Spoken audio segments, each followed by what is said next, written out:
महान बाटे। सवारे सब घर सवारे महिमा महान बाबा विश्वकर्मा के महिमा महान बाबा विश्वकर्मा के। बोलिए बाबा विश्वकर्मा की।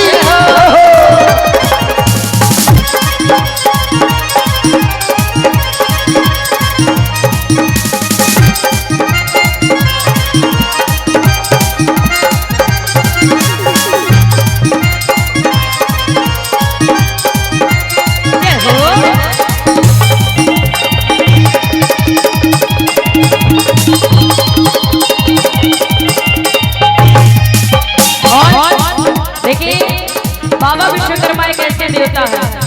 आज मोटरसाइकिल चल रही है, साइकिल चल रही है, साउंड चल रहा है, ये पैड, ये कीबोर्ड, ये सब पे बाबा का आशीर्वाद है ना? बिल्कुल। मूर्ति बनावे के शक्ति इनके कृपा से होला। वो मूर्ति बनावे के शक्ति इनके कृपा से होला। मूर्ति बनावे के शक्ति इनके कृपा से होला।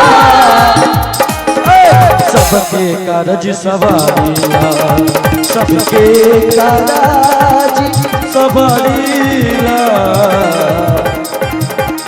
सबके कारज सवारिया, जनक जहान बाटे विश्वकर्मा के महिमा महान बाटे बाबा विश्वकर्मा के।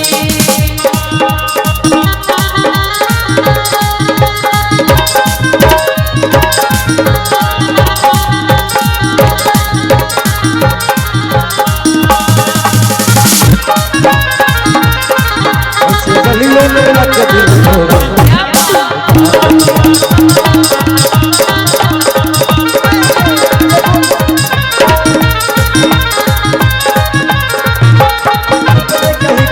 छोड़ा, उस गलियों में रख दिल।